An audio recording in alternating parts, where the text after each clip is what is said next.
ጌታ እንግዲህ ባለፈው ታስታውሱ እንደሆነ አንድ ግጥም አንብቤ ነበር አይደል እዚህ ጋር ምክንያቱም ከእህታችን ብሌን መልእክት ጋር በጣም በሚገርም ሁኔታ መልእክቱ አንድ ነበርና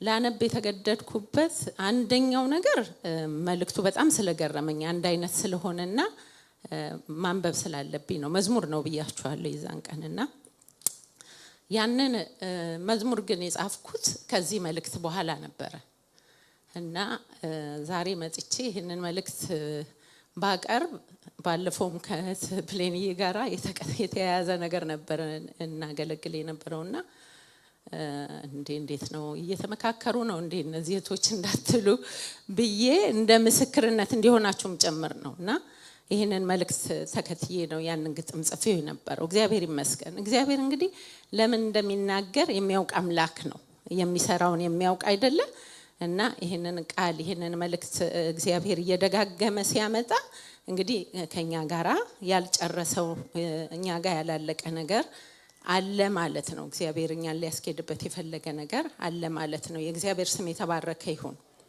ስለዚህ ዛሬም እንግዲህ የምንነጋገረው ስለ እሳት ነው እንግዲህ የእሳት ነገር አለቀቀንም ማለት ነውና እግዚአብሔር የተባረከ ይሁን በመጀመሪያ ከመጸለይ በፊት ሮሜ 12 ምዕራፍ 12 ቁጥር 9 እስከ 11 ድረስ አነባዋለሁ እዚህ ጋር መፈልጋት አንዲት ነገር ብትሆንም ነገር ግን ቃሉን አብሮ የተያዘ ነገር ስለሆነ በጌታ በኢየሱስ ክርስቶስ ስም አነባዋለሁ ፍቅራችሁ ያለ ግብዝነት ይሁን ክፉን ነገር ተጸየፉት ከበጎ ነገር ጋር ተባበሩ በወንድማማች መዋደድ እርስ በርሳችሁ ተዋደዱ እርስ በርሳችሁ ተከባበሩ ለሥራ ከመትጋት አትለግሙ በመንፈስ የምትቃጠሉ ሁኑ ለጌታ ተገዙ በተስፋ ደስ ይበላችሁ በመከራ ታገሱ በጸሎት ጽኑ ቅዱሳንን በሚያስፈልጋቸው እርዱ እንግዶችን ለመቀበል ትጉ ይላል 13 ነገሮች ናቸው እዚህ ጋር በጣም አስፈላጊ ነገሮች በጣም አስፈላጊ ሆኑ 13 ነገሮች ተጠቅሰዋል እኔ ከ13ቱ በጣም አሁን የሚመለከተኝ አሁን እኔ ከመልእክቴ ጋራ የሚሄደውን ሐሳብ የፈለኩት በመንፈስ የምትቃጠሉ ሁኑ የሚለውን ሐሳብ ብቻ ነው ወስደው እና ይሄ በመንፈስ መቃጠል ማለት ምን ማለት ነው እንዴት ነው በመንፈስ የምንቃጠለው የሚሉትን ነገሮች ከተለያየ ምሳሌዎች ጋር አድርገን በጣም እየፈጠንኩ ለማየት እንሞክራለን እግዚአብሔር ይባረክ እና እንግዲህ እንደምታውቁት የእሳት ነገር በጣም ወሳኝ ነገር ነው እና ስለ እሳት ስናስብ በእግዚአብሔር ቃል ውስጥ በብዙ ስፍራ ስለ እሳት ተጠቅሶ እናገኛለን እና በአዲስ ኪዳናችንም በብሉይ ኪዳናችንም ስለ እሳት ብዙ ተጠቅሷል እና ጥናቶች እንደሚያሳዩት ከሆነ 506 ጊዜ በ550 ጊዜ በ506 ምዕራፎች ስለ እሳት እንደተጠቀሰ የእግዚአብሔር ቃል ውስጥ በተለያየ ስፍራ በዘጸአት ላይ 37 ጊዜ በዘሌዋውያን ላይ 45 ጊዜ በኢሳይያስ ላይ 60 ጊዜ በሕዝቅኤል ላይ 35 ጊዜ በዮሐንስ ራእይ ላይ 40 ጊዜና እንዲሁም በተለያዩ ስፍራዎች ስለ እሳት እንደተጻፈ እናገኛለን እና ስለ እሳት በተጻፈባቸው ስፍራዎች ሁሉ ግን መልእክቱ አንድ አይነት ሆኖ አናገኘው መልእክቱ የተለያየ ነው የተለያዩ ነገሮችን እናያለን አንዳንድ ጊዜ የእግዚአብሔር ክብርና መገኘት የሚገለጥባቸው ሁኔታዎች እናያለን ስለ እሳት በተጻፉ ሐሳቦች ላይ አንዳንድ ጊዜ ደግሞ መለኮታዊ ፍርድ የእግዚአብሔር ቁጣ የእግዚአብሔር ፍርድ የሚገለጥባቸው ቦታዎች ላይ ስለ እሳት ተጠቅሶ እናያለን አንዳንድ ቦታ ላይ ደግሞ የመንፈስ ቅዱስን ኃይል ወይም የመንፈስ ቅዱስ ስጦታዎችን የመንፈስ ቅዱስን ስራ ለመግለጽ ስለ እሳት ተጽፎ እናገኛለን በመጽሐፍ ቅዱሳችን ውስጥ ማለት ነውና በመንፈሳዊውም ዓለም እንዲሁም በምድራዊ ህይወታችን ውስጥ እንግዲህ እሳት በጣም ወሳኝ እና ትልቅ ስፍራ ያለው እንደሆነ እናያለን በእኛ ህይወት ውስጥ ያው እሳት ለምን ይጠቅማል ብዬ አልጠይቃችሁም እሳት ምን ያህል እንደሚጠቅም ሁላችንም እናውቃለን። በጣም ወሳኝ ነገር ነው አይደል? አሁን ደግሞ በጥንት ዘመን ያው እሳት ብቻ ብለን አይደል የምናስበው፣ ያው በሆነ እንጨት ተቀጣጥሎ ወይም የሚነድ ነገር። በአሁኑ ዘመን ደግሞ ያው ፓወር የሚወጣባቸው ነገሮች የኤሌክትሪክ ኃይል አለ። የኤሌክትሪኩ ኃይል ያው በጣም አስፈላጊና ጠቃሚ እንደሆነ እናያለን። እንዲሁም ደግሞ ከተለያዩ ኦይሎች ወይም ከነዳጅ ወይም ከተለያየ ጋዝ የሚመጣ የእሳት ኃይል አለ። ፓወር ነው፣ ያ ኃይል ነው።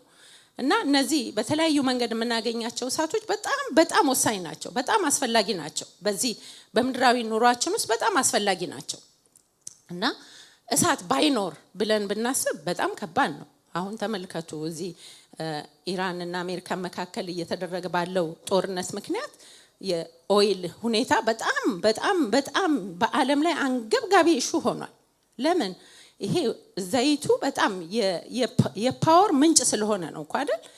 መኪኖች የሚንቀሳቀሱበት፣ የተለያዩ ፋብሪካዎች የሚንቀሳቀሱበት፣ ለተለያየ ነገር ፓወር የሚያመነጭ ስለሆነ በጣም ኃይለኛ ስጋት ፈጥሯል። በጣም አገርን፣ ዓለምን ሁሉ ኢኮኖሚውን እያናወጠ ያለ ነገር እንደሆነ እናያለን። በጣም ፓወር ኃይል የሚሰጥ እንግዲህ እሳትን የሚፈጥር ነገር ወይም ኃይል የሚሰጥ ፓወር በጣም አስፈላጊ ነው ማለት ነው። እና እንደምናውቀው በገበሬዎች አካባቢ ስንመለከት እሳት ያው ወደ ገጠሩ ወደ ኋላው እንመለስ ብለን ስናስብ እሳት እንግዲህ ከቤት ውስጥ ጀምሮ የሚጠቅም ነገር ሆኖ እናያለን።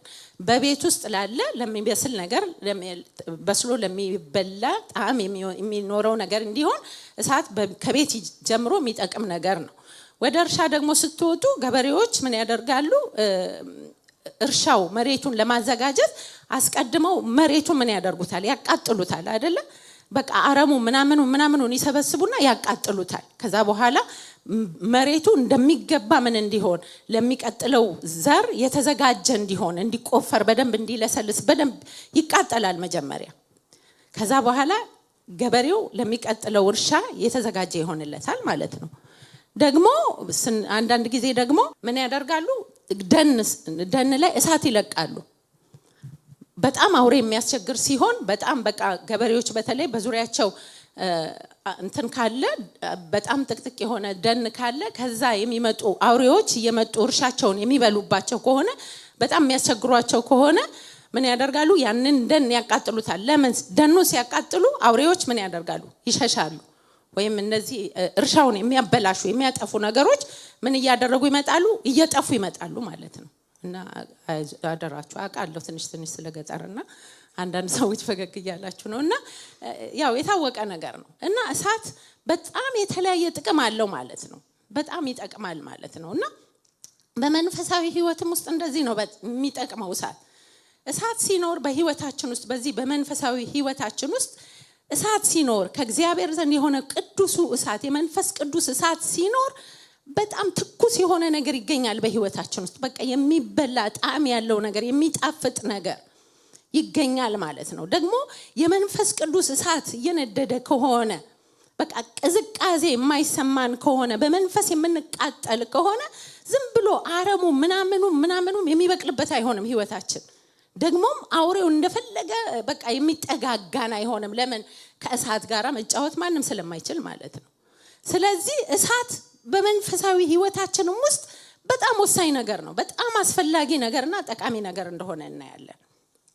ስለዚህ በተደጋጋሚ ስለ እሳት በተገለጡ የተለያዩ ክፍሎች ውስጥ በጣም ትልቅ መንፈሳዊ ትምህርት እንማራለን ማለት ነው። እና በብሉይ ኪዳናችን እንግዲህ ስንመለከት የእግዚአብሔር እሳት ከአባታችን ከአብርሃም ጀምሮ አሁን ሁሉንም መናገር አንችልም፣ ግን ከአብርሃም ጀምሮ እግዚአብሔር ለአብርሃም እንዴት በእሳት እንደተገለጠ እናያለን።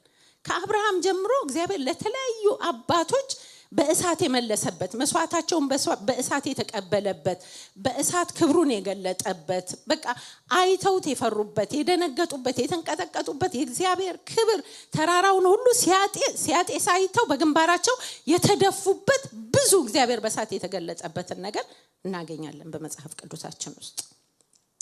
እና እግዚአብሔር በቃ በጣም እሳት ይወዳል። እግዚአብሔር በቃ እኔ ይሄንን ማጥናት ከጀመርኩ ጀምሮ እሳት እግዚአብሔር በጣም ይወዳል። እግዚአብሔር ይመስገን።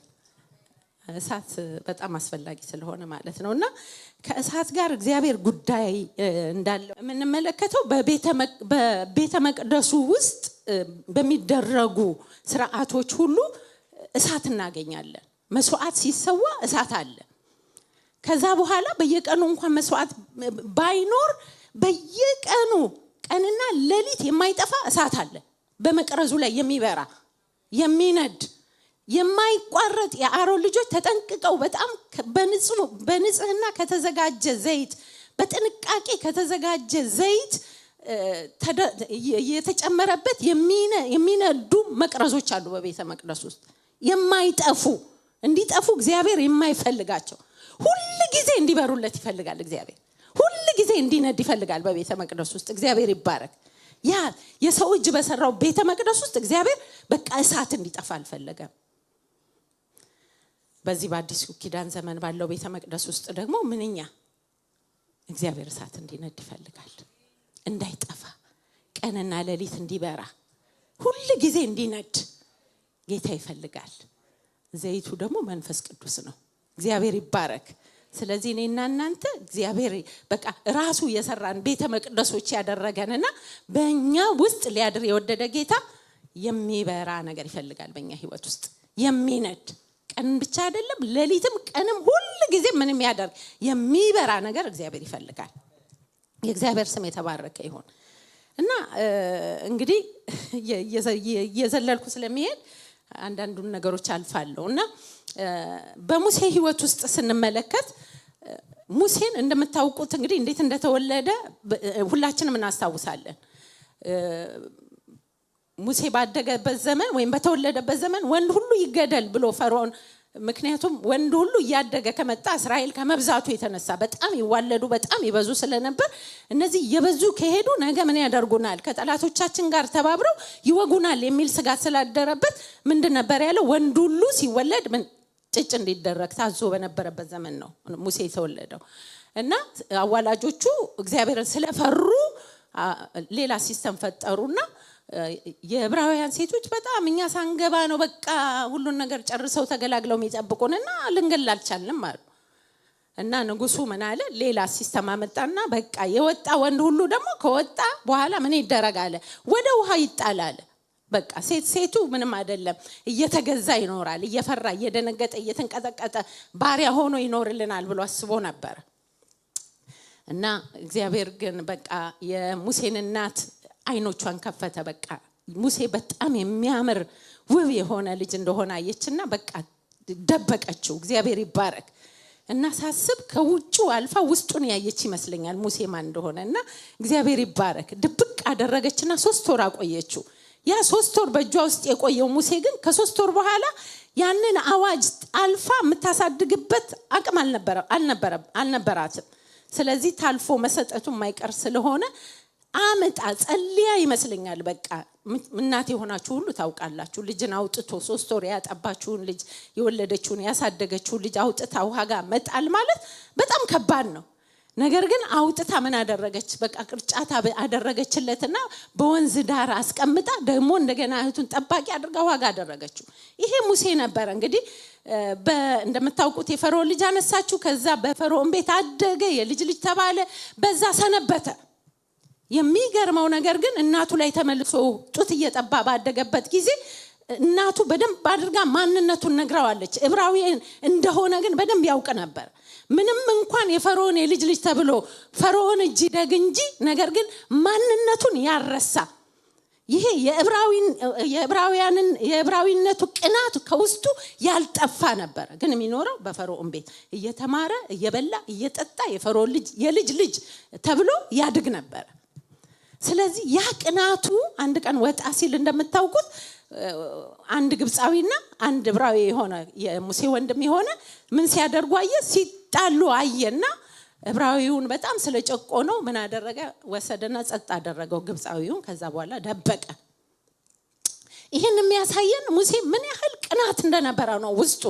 ምን ያህል በቃ ስለ ህዝቡ ያ በምርኮ ላይ ያለው ህዝብ እንዴት እየተሰቃየ እንዴት እየተጨቆነ እንዴት በባርነት እየተንገፈገፈ እንደሆነ ሲያይ ምንም እንኳን ፈርዖን ቤት ተመችቶት ቢኖር ውስጡ ግን ቁጭት ነበረ ውስጡ ግን የሚቃጠል ነገር ነበረ ውስጡ ግን በቃ የሆነ ነገር ይነድ ነበር ስለዚህ ነበረ ወስዶ የገደለው ከዛ በኋላ ግን እንደምታውቁት እነዚህ የራራላቸው ወንድሞቹ ተመልሰው ምን አደረጉት ደሞ በእኛ ላይ አለቃ ማን አደረገ ግብፃዊውን እንደገደልክኛ ልገል አሉት ስለዚህ ይሄ ነገር ከተሰማ ብሎ ደግሞ ፈርዖን ሰማ ስለዚህ ፈራ ወጣና ተሰደደ ይላል ይሄ ቅናት የነበረው ሰው ይሄ ስለ ወገኑ የሚገደው የሚንገበገበው ሰው በቃ መጨቆናቸው ማዘናቸው ባርነታቸው ይገደው የነበረ ሰው በገዛ ወንድሞቹ ተገፈተረ ስለዚህ ወጣና ሄደ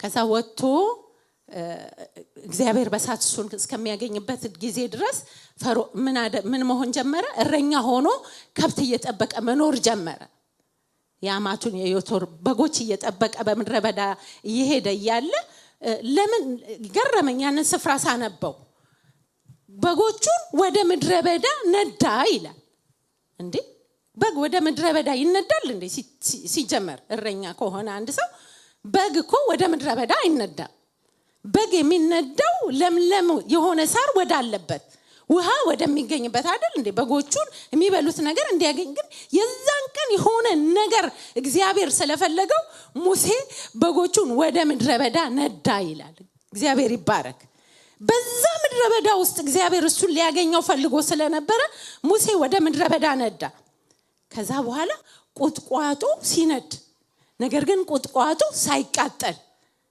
አየ ይላል ከዛ ይሄ ነገር እንዴት ነው ብሎ ሊመለከት ወደ ቁጥቋጦ ተጠጋ ሊመለከት እንደመጣ ባየ ጊዜ እግዚአብሔር ከእሳት ውስጥ ሙሴን ማነጋገር ጀመረ እግዚአብሔር የተባረከ ይሁን ለምንድነው እግዚአብሔር በዚህ ቁጥቋጦ ውስጥ በእሳት እግዚአብሔር ሙሴን ያገኘው ብዬ ሳስብ በቃ ሙሴን ይሄ በውስጡ የህዝቡ ቅናት የህዝቡ ባርነት በቃ ህዝቡ የተያዘበት ነገር ይቆጨው ያንገበግበው የነበረ ሰው ስለነበረ ይሄ ሰው በትክክል ህዝቡን ነፃ ለማውጣት የሚሆን ልብ እንዳለው እግዚአብሔር አይቶ ነበር ስለዚህ ወደ ምድረ በዳ አመጣና እግዚአብሔር ሙሴን ማነጋገር ጀመረ እግዚአብሔር የተባረከ ይሁን ምክንያቱም ለሄድና ቁጥቋጦ ስለምን አልተቃጠለም ይሄን ታላቅ ራእይ ሊአለ ስለዚህ እግዚአብሔርም እርሱ ይመለከት ዘንድ እንደመጣ ባየ ጊዜ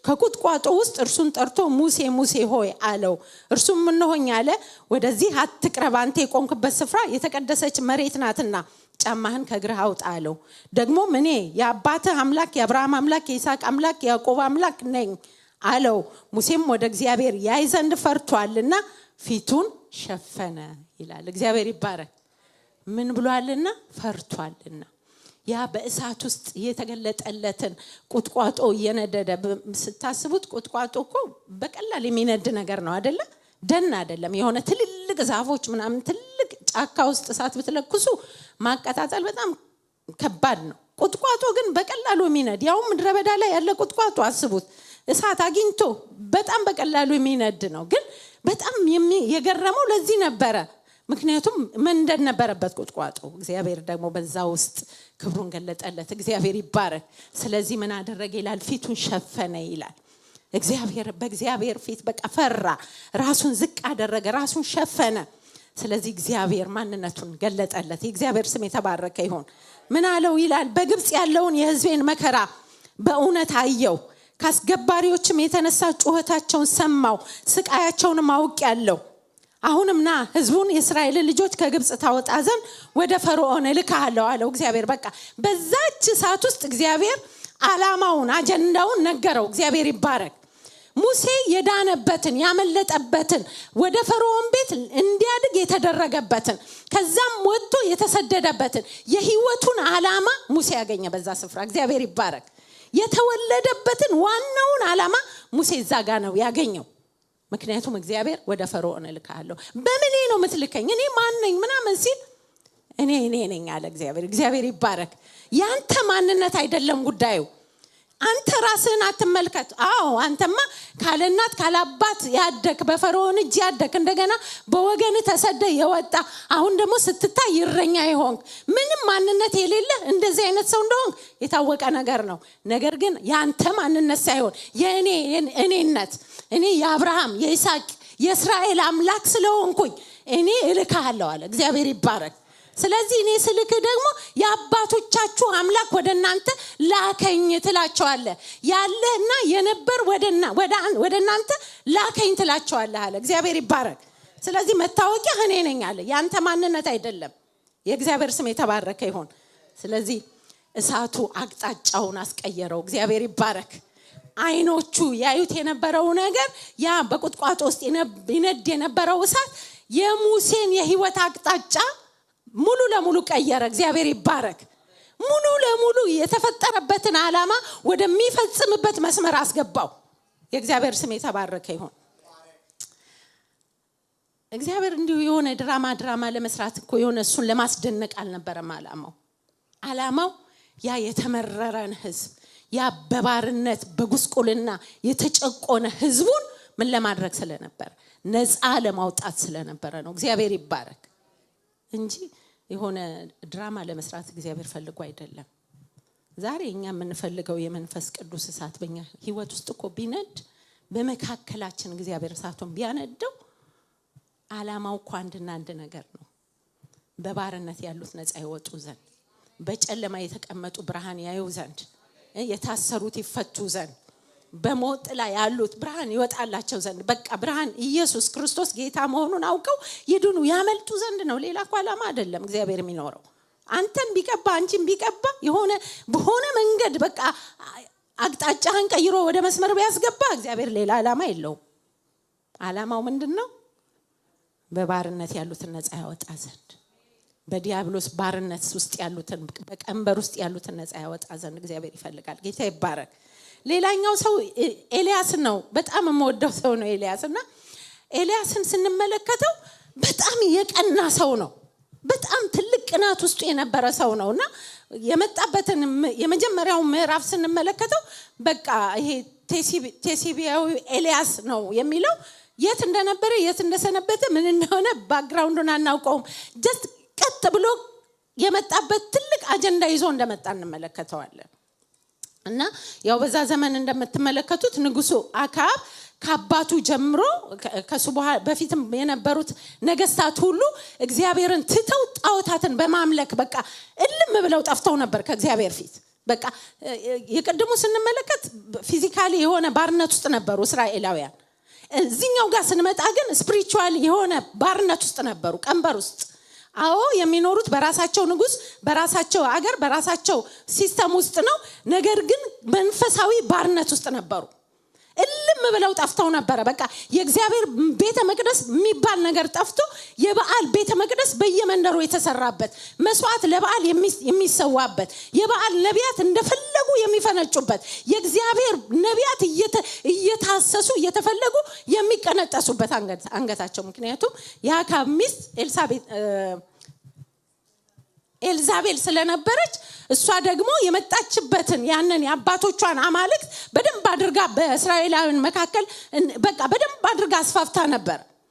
ስለዚህ የእግዚአብሔር የሆነ ወገኑ በተለይ የእግዚአብሔር ነቢያት የሚባሉትን እያደነች ምን ታደርግ ነበር? ታስገድል ነበር። ስለዚህ በዓል በቃ አምላክ ተብሎ የሚሰዋለት በጣም ብዙ ነቢያት ያሉት ብዙ የሚያመልኩ ብዙ የሚሰው ግርግር የሚፈጥሩ ብዙዎች የነበሩበት ጊዜ ነበር። እና ኤልያስ ከች ሲል ያሰበው ነገር እኔ ብቻ ቀርቻለሁ ነው። በቃ ሲያይ ትርምሱ ሁሉ እግዚአብሔር የተረሳበት፣ ጋጋታው፣ ጩኸቱ፣ አምልኮ ምናምኑ፣ ስርዓቱ፣ መስዋዕቱ ምናምኑ ሁሉ ለበዓል የሆነበት፣ ከንጉሱ ጀምሮ እስከ ታች ድረስ ያለ ሰው ሁሉ እግዚአብሔርን የረሳበት።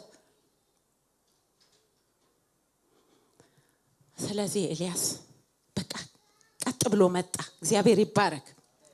ስለዚህ ወደ ንጉሱ ወደ አካብ እንደመጣ የአባቶቹን አምላክ እግዚአብሔርን የረሳውን ይህንን ንጉስ ቻሌንጅ ለማድረግ እንደመጣ እናያለን። እና በገለዓድ ቴስቢ የነበረው ቴስቢያዊ ኤልያስ አክዓብን በፊቱ የቆምኩት የእስራኤል አምላክ ያው እግዚአብሔርን ከአፌ ቃል በቀር በእነዚህ ዓመታት ጠልና ዝናብ አይሆንም አለው ይላል። ቀጥ ብሎ መጥቶ ይሄንን መልእክት ነው ያስተላለፈው።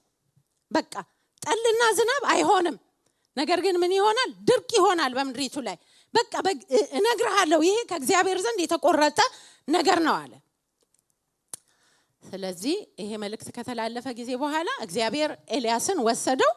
እሱ ከድርቆ የተነሳ ካለመዝነቡ የተነሳ የሚበላው የሚጠጣው እንዳያጣ እግዚአብሔር በተአምራት ቁራዎችን እያዘዘ እየመገበ መበለት አዘጋጅቶ እየመገበ እያበላ እያጠጣ አሰነበተው 3 ዓመት። ነገር ግን በዓልና ሚስቱ እንዲሁም ደግሞ የበዓል ነቢያት ወይም የእስራኤል ሰዎች አንድም ራሱን ሊያዋርድ የፈለገ አልነበረም። አንድም በእግዚአብሔር ፊት ዝናብን በከለከለው ምድሪቱን ባደረቀው በእግዚአብሔር ፊት ራሱን ለማዋረድ የመጣ ሰው አልነበረም። 3 ዓመት በኋላ ኤልያስ እንደገና ተገለጠ ለንጉሱ ይላል። እግዚአብሔር ይባረክ። ስለዚህ ሰው ሁሉ የፈለገውን እያደረገ ነው።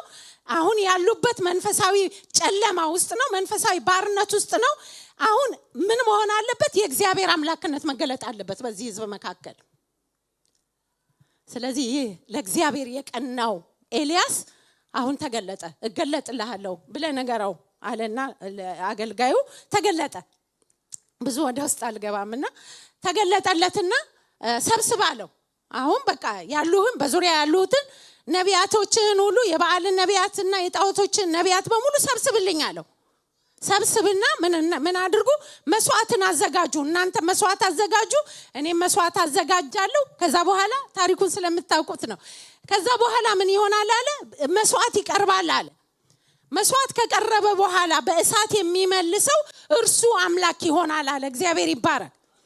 ስለዚህ በቁጥር የበዙቱ በቃ ብዙ ነቢያት ያሉቱ ቅድሚያ ሰጣቸው። እናንተ ብዙ ስለሆናችሁ ቅድሚያ መስዋዕታችሁን ቅድሚያ አድርጉ አላቸው ይላል። ስለዚህ እነሱ ምንም ጥያቄ የላቸውም። ያው በተባሉት መሰረት የሚሆነውን ነገር አድርገው እንደሚያከናውኑ በጣም ልበ ሙሉ ነበሩ ስታዩዋቸው። ስለዚህ ምን አደረጉ? መስዋዕቱን አቀረቡ፣ አዘጋጁ፣ ሁሉን ነገር አደረጉና መጮህ ጀመሩ ይላል። በዓል ምን እንዲያደርግ እሳት እንዲያወርድና በቃ አምላክ መሆኑን እንዲገልጥ። ቢጮህ በዓል አይመልስም፣ ቢጮህ በዓል አይመልስም። ቢጮህ ራሳቸውን ቢነጩ ቢያለቅሱ ቢቧጭሩ ቢጮሁ በዓል አይመልስም። ምክንያቱም ኤልያስ እዛ ጋር ቆሞ ስለነበረ። ከዛ ቀደም ይናገሩ የነበሩ ነቢያት ይላቸዋል፣ የበዓል ነቢያት ይላቸዋል። እንግዲህ የተለማመዱት ነገር እኮ አለ። ትንቢት ይናገሩ ነበር ማለት ነው፣ ያስቱ ነበር ማለት ነው፣ ያታልሉ ነበር ማለት ነው። የሆነ ነገር ምልክት ምናምን ያደርጉ ነበር ማለት እኮ ነው። ያለመዱት ነገር አይደለም። ስለዚህ ጮሁ እስቲ ቀስቅሱ፣ ተኝቶ ይሆናል መንገድ ሄዶ ይሆናል ምናምን እያለ አላገጠባቸው ይላል። እግዚአብሔር ይባረክ። ከዛ በኋላ ግን ኤልያስ እግዚአብሔር የተባረከ ይሁን ተነሳ። የእግዚአብሔር ስም የተባረከ ይሁን። ምን አደረገ ይላል? መሰዊያውን ሰራ ይላል። እንደ እስራኤል ነገዶች ቁጥር መሰዊያን 12 ድንጋዮችን ወሰደ፣ መሰዊያውንም ሰራ ይላል። እግዚአብሔር ይባረክ። መሰዊያው ተሰራ። ያ የበዓል መሰዊያ ብቻ ተሰርቶበት በነበረ ስፍራ ለእግዚአብሔር መሰዋት በቀረበት ስፍራ በተረሳበት ህዝብ መካከል ኤልያስ መሰዊያውን ሰራ። እግዚአብሔር ይባረክ። ከዛ በኋላ መስዋዕቱን አስተካከለ። እንደውም በደንብ አድርጋችሁ ውሃ ሙሉ አለ። ጉድጓድ ቆፈረ በዙሪያው ውሃ በደንብ አድርገው እንዲሞሉ። የሱ አምላክ ውሃም የማይከለክለው ምንም የማይከለክለው በእሳት መመለስ የሚችል አምላክ መሆኑን ለማሳየት ስለፈለገ ያንን አድርጉ አላቸው ይላል። ከዛ በኋላ የኤልያስ አምላክ እግዚአብሔር በእሳት መለሰ። የእግዚአብሔር ስም የተባረከ ይሁን። ሃሌሉያ። ምንድነው ያለው? ፈርሶ የነበረውን የእግዚአብሔር መሰዊያ አበጀ።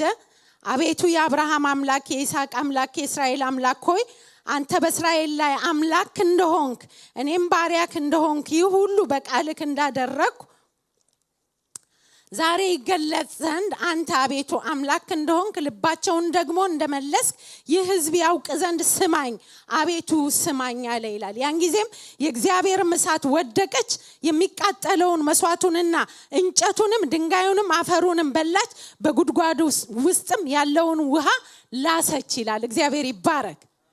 ምን እንዲሆን አለ? አንተ አምላክ እንደሆንክ እንዲታወቅ። ሌላ ጉዳይ አይደለም፣ ሌላ ዓላማ አይደለም።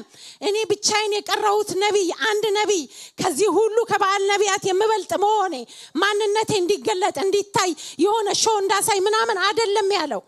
አንተ አምላክ እንደሆንክ እንዲታወቅ። ሃሌሉያ። የኔ ቅናት አንድና አንድ ነገር ነው። ምክንያቱም ያንተ እውነተኛው አምላክ መሰዊያክ ስለፈረሰ ሰው ሁሉ በዓልን ተከትሎ በቃ ተከትሎ መሄድ ስለጀመረ አንተን ስለረሳ ፈጣሪውን አምላኩን ስለረሳ ስለዘነጋ እኔ የምፈልገው ነገር ይህ ሕዝብ አንተ አምላክ መሆንህን ያውቅ ዘንድ አለ። እግዚአብሔር ይባረክ። ስለዚህ እግዚአብሔር አምላክ ወዲያው በእሳት መለሰ። የእግዚአብሔር ስም የተባረከ ይሁን። ይህ መንገዱን የሳተውን ሕዝብ ይመልሰው ዘንድ እነዚህን ልባቸው በጣም ያበጠውን የበዓልን ነቢያት ደግሞም በጣም በትዕቢት የሄደውን አካብንና ኤልዛቤልን እግዚአብሔር ያሳፍር ዘንድ ምን አደረገ? በእሳት ተገለጠ። የእግዚአብሔር ስም የተባረከ ይሁን። ሕዝቡ ሁሉ ይላል ቁጥር 39 ላይ ስትመለከቱ፣ ሕዝቡ ሁሉ ያንን ባዩ ጊዜ በግንባራቸው ተደፍተው ይላል እግዚአብሔር እርሱ አምላክ ነው አሉ ይላል። እግዚአብሔር የተባረከ ይሁን። ሁሉ በግንባራቸው ተደፍተው ምን አሉ ይላል? እግዚአብሔር እርሱ አምላክ ነው አሉ ይላል። የእግዚአብሔር ስም የተባረከ ይሁን። እግዚአብሔር እሳቱን ሲያወርድ ክብሩን ሲገልጥ ዓላማው ራሱን መግለጥ ነው። ክብሩን መግለጥ ነው። ሰውን ወደ ራሱ ወደ ክብሩ መጥራት ነው። ከሳተበት መመለስ ነው። ባርነቱን ቀንበሩን ከላዩ ላይ መስበር ነው። ከባርነት ነፃ ማውጣት ነው የእግዚአብሔር ዓላማ። ሌላ ነገር አይደለም። የሆነ አንዳንድ ጊዜ እዚህ በዓል ሲከበር እንደምታዩት የፋየር ምንድነው የሚባለው በየቦታው የሚፈነዳው ነገር አለ አይደል? ፋየር ወርክ የሚሉት በቃ በየቦታው ተተተተ ሲል ታዩታላችሁ አይደል? ትንሽ ቆይቶ የለም። እግዚአብሔር እንደዛ አይነት ዓላማ የለውም። የሆነ ብልጭ ብልጭ አድርጎ አሳይቶ ከዛ በኋላ የሚጫወተው አይነት ነገር አይደለም የእግዚአብሔር እሳት። እግዚአብሔር በክብርና በኃይሉ በእሳት ከመጣ ለማዳን ይመጣል። የእግዚአብሔር ስም ይባረክ። እርሱ ለማዳን፣ እሱ ቀንበርን ለመስበር፣ እሱ የሳቱትን ለመመለስ እግዚአብሔር ይመጣል። እርሱ ምርኮን ለመመለስ በኃይል ይገለጣል። እግዚአብሔር ይባረክ። ወገኔ ያው ከእሳት ጋር ቀልድ የለም አይደል? እግዚአብሔር እሳቱን በመካከላችን ሲያነድ ዓላማው ክብሩን መግለጥ ነው። ዓላማው ቀንበርን መስበር ነው እንጂ ማንንም ማውለብለብ እግዚአብሔር ዓላማ የለውም። ከተውለበለበ የሚውለበለበው ጌታ ብቻ ነው። ከፍ ብሎ የሚታየው የነገስታቱ ንጉስ አምላክ ተብሎ የሚሰገድለት ክብር የሚሰጠው በግንባር ድፍት የሚባልለት እርሱ ብቻ ነው። ሃሌሉያ። ይሄ የኛ ጌታ ነው። ስሙ ይባረክ።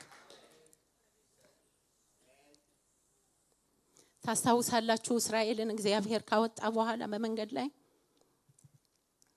መንገዳቸው እንደምታውቁት ከራሳቸው ስተት የተነሳ በጣም ረጅም ነበር እና በሚጓዙት ጉዞ ውስጥ ግን እግዚአብሔር ራርቶላቸው ምን ያደርግ ነበር?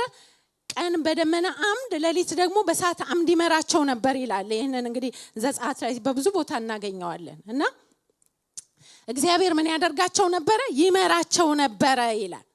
እግዚአብሔር የእስራኤልን ሕዝብ ቀን በደመና አምድ ሌሊትም ሊያበራላቸው በእሳት አምድ በፊታቸው እየቀደመ መርቷቸዋል እያለ ዘጸአት 13:21 ላይ ታገኛላችሁ። እና በቀንና በሌሊት እግዚአብሔር ይመራቸው ነበር።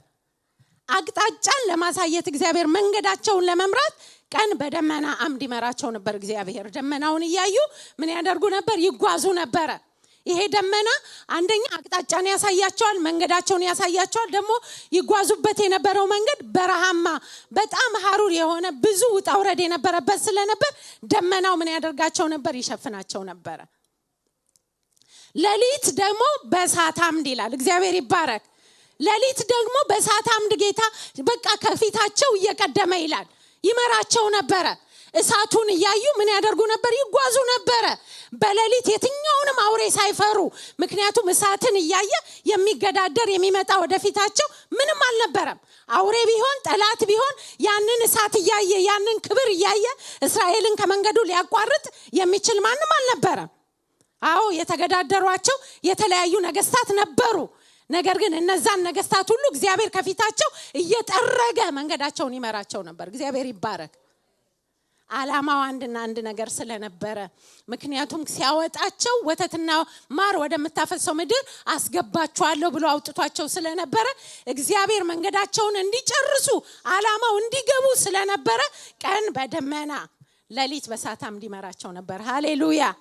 ምክንያቱም ምድረ በዳው እንዳይበላቸው፣ ሌሊቱ ጨለማው አደናቅፏቸው በቃ በጨለማ ውስጥ እንዳይበሉበት ምን ያደርግ ነበር? በደመናና በእሳት ይመራቸው ነበር። እግዚአብሔር ይባረክ። ዓላማው ምን ስለነበር? ወደ አሰበላቸው እንዲደርሱ ስለነበር። ጌታ ይባረክ። ዛሬ እኔና እናንተ መንገደኞች ነን አይደል? እየተጓዝን አይደል? መንገድ ላይ አይደል ያለነው? በዚህ ጉዞ ውስጥ ጌታ ወዳየልን ወደዛ ወደ ክብራችን ወደ መጨረሻው ወደ ሰማይቱ ወደ ኢየሩሳሌም እስከምንደርስ ድረስ ጌታ ከፊታችን ወጥቶ ይመራናል። በደመና ይመራናል፣ ብናየው ይመራናል። በደመና ብናየው ደግሞ በእሳት ይመራናል። ሃሌሉያ። በደመና ሲመራ ምን እያደረገ? እየከለለ እየሸፈነ አቅጣጫን እያሳየ መንገድን እያሳየ ይመራል። በሌሊት ደግሞ የእሳት አምድ ሆኖ በሌሊት ከሚሰራ በጨለማ ከሚሰራ ከክፉ ነገር እየከለለ ሊበላ ያለውን በእሳቱ እየበላ እያቃጠለ ከፊታችን እየጠረገ ደግሞ ክብር እየሆነ ጌትነቱን እየገለጠ በጨለማ ውስጥ ይመራናል። ሃሌሉያ። ምክንያቱም መንገድ ላይ እንቀርበት ዘንድ አይወድምና ጌታ እያባበለ የሚመራ ጌታ እያባበለ። አንዳንዴ እንደ ልባችን ስንሆን ስንፋንን እንኳን እያባበለ። ታውቆ የለ እስራኤልን ጉዞ በጣም አስቸጋሪ ህዝብ ነበር እስራኤል። እግዚአብሔር ያየለት ትልቅ፣ እግዚአብሔር ያየለት ሰፊ፣ እግዚአብሔር ያየለት ብዙ። እሱ ግን እዚህ ጋር ጥቂት ነገር ይሻለን ነበር። በግብጽ ምድር የምንበላው ያ ሽንኩርት ይሻለን ነበር፣ ያ ዱባ ይሻለን ነበር እያለ ወደ ኋላ የሚያፈገፍግ ህዝብ፣ ልቡ ደንዳና የሆነ ህዝብ። በእግዚአብሔር ምህረት ግን የሚመራ ቀን ደመናን ሌሊት ደግሞ እሳትን እያደረገ እያባበለ የሚመራ ግን አባት ነበር። እግዚአብሔር ይባረክ። ዛሬ እኔና እናንተን እንዲህ አይደል የተሸከመን እግዚአብሔር? እንዲህ አይደል? እንዲህማ ባይሆን ማን ይቆም ነበር እዚህ ጋር? ማን ይገኝ ነበር? ጌታ ግን እያባበለ ምን ያደርጋል? ይመራል። ሃሌሉያ። እንዳንቀርበት ወገኖቼ ታውቃላችሁ የእስራኤል ጉዞ በጣም ያሳዝናል። መጨረሻውን ስትመለከቱ ከኢያሱና ከካሌብ በስተቀር ማንም የገባ አልነበረም አይደል? ያ ተአምር ያየ ህዝብ፣ ያ በምድረ በዳ በቃ አለት እየተሰነጠቀለት የጠጣ ህዝብ፣ ያ ከሰማይ መና እየወረደ የበላ ህዝብ፣ ያ የእግዚአብሔርን ተአምራት ያየ የጠገበ ህዝብ፣ ያ ደመና ከፊቱ የወጣለት ህዝብ፣ ያ እሳት በሌሊት የመራው ህዝብ በምድረ በዳ አለቀ። አያሳዝንም? እንዳትበላ ወገኔ። ይሄ በተአምራት የጠራ ጌታ፣ ራሱን ሰጥቶ የጠራ ጌታ ትጨርስ ዘንድ ነው የጠራ። መሀል እንዳትቀር። በእውነት የሚበላ ብዙ ነገር አለ ወገኖቼ። ከመሀል የሚያስቀር ብዙ ነገር አለ። እሳቱ በህይወትህ እንዳይነድ የሚያደርግ፣ ደመናውን ከፊትህ እንዳታየው የሚጋርድ ብዙ መጋረጃ አለ። በኢየሱስ ስም ይጠረግ።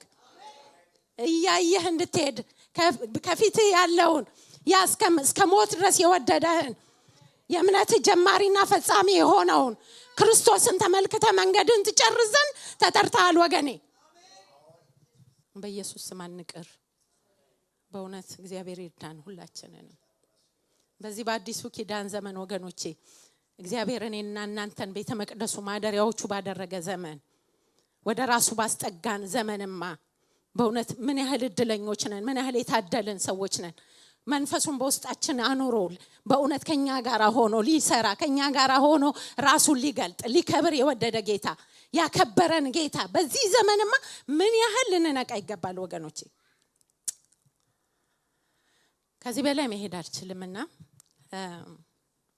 በሚቀጥለው ቀጥለዋለሁ። ዋናው የሚቀጥልበትን ሐሳብ ነግራችሁና አቆማለሁና እኛ ባለንበት በዚህ በአዲሱ ኪዳን ዘመን እግዚአብሔር በማቴዎስ 3:11 ላይ ባለፈው አብርሽም ይሄን ሐሳብ አንስቶልናል። እህታችን ብሌንም በዚሁ አንስታልናለች። እኔ ስለ ንስሐ በውሃ ጠምቃችኋለሁ፣ ጫማውን እሸከም ዘንድ የማይገባኝ ከኔ በኋላ የሚመጣው ግን ከኔ ይልቅ ይበረታል፣ እርሱ በመንፈስ ቅዱስ በእሳትም ያጠምቃችኋል ተብለናል። ጌታ ይባረክ። በዚህ ቃል ኪዳን ውስጥኛ መተናል። የእግዚአብሔር ስም ይባረክ። እንደምታስታውሱት በሐዋርያ ሥራ ምዕራፍ 2 ላይ መንፈስ ቅዱስ በተገባላቸው የተስፋ ቃል መሰረት መንፈስ ቅዱስ በእነሱ ላይ በወረደ ጊዜ በዙሪያቸው የነበሩ ሰዎች እነዚህ ሰዎች የጉሽ ወይን ጠጅ ጠጥተዋል፣ ሰክረዋል ባሏቸው ጊዜ ጴጥሮስ ተነስቶ የተናገረው አንድ ነገር የአባቶቻችን አምላክ እግዚአብሔር በነቢዩ በኢዩኤል ላይ እንደተናገረ በመጨረሻው ዘመን በወንዶችና በሴቶች ልጆቼ ላይ ከመንፈሴ አፈሳለሁ እንዳለ እንዲሁ ይህንን አደረገ፣ ይህንን አፈሰሰው አለ። እግዚአብሔር ይባረክ።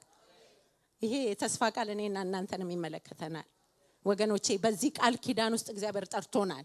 ይሄ ከኛ ጋራ በእኛ ውስጥ ሆኖ ሊሰራ ያለ እግዚአብሔር የመንፈስ ቅዱስ እሳት የሆነ ቃቃ ምናምን ሊጫወት አይደለም፣ ክብሩን ሊገልጥብን ነው። የጠራህ ክብሩን ሊገልጥብህ፣ የጠራሽ ክብሩን ሊገልጥብሽ ነው። ሃሌሉያ። ሌላ የሰፈር የመንደር ነገር የለውም። እግዚአብሔር ያለው ዓላማ አንድና አንድ ነገር፣ እርሱ አምላክ መሆኑን በአንተ ህይወት መግለጥ ነው። በአንተ ህይወት፣ በአንተ አገልግሎት፣ በአንተ መውጣት፣ በአንተ መግባት ውስጥ አምላክ ነው፣ እግዚአብሔር አምላክ ነው፣ ይህ እግዚአብሔር ነው እንዲባልና ራሱን እንዲያሳይ እግዚአብሔር ይፈልጋል። ስትኖርለት እሳቱ ባለፈው የእግዚአብሔርን እሳት እንዳናጠፋ አይደል እግዚአብሔር እየነገረን የነበረው? እንዳናጠፋ ማለት እንዲነድ እንድንፈቅድለት፣ እንድናቀጣጥለው በውስጣችን እግዚአብሔር ይፈልጋል። ስለዚህ እግዚአብሔር ይርዳን ሁላችንንም። እዚህ ጋር ማቆም ይኖርብኛልና እግዚአብሔር አምላክ ሁላችንን የሚፈልገው በመንፈስ ቅዱሱ በእሳት ትኩስ እንዲሆን ህይወታችን። መጀመሪያ ላይ ያነበብኩት ቃል እንደሚነግረን ሐዋርያው ጳውሎስ ነው ይሄንን ነገር የሚናገረው። በመንፈስ የምትቃጠሉ ሁኑ ይላል። በቃ ልክ በቤተ መቅደስ ውስጥ የነበሩት እነዛ 7 መቅረዞች ሌሊትና ቀን ይነዱ እንደነበረ የምትቃጠሉ እሳት የማይጠፋበት ይሁን ህይወታችሁ። በቃ ሁሉ ጊዜ ስትታዩ የምትነዱ የምታበሩ ሁኑለት ነው። ሃሌሉያ። የእግዚአብሔር ስም የተባረከ ይሁን። ሁላችን ለዚህ የጠራን ጌታ፣ ለክብር የጠራን ጌታ፣ በእውነት በእኛ ላይ ሊከብር የወደደ ጌታ፣ በህይወታችን ሊገለጥ ክብሩ ሊገልጥ የወደደ ጌታ፣ ለዚህ ክብር የጠራን ጌታ ስሙ የተባረከ ይሁን።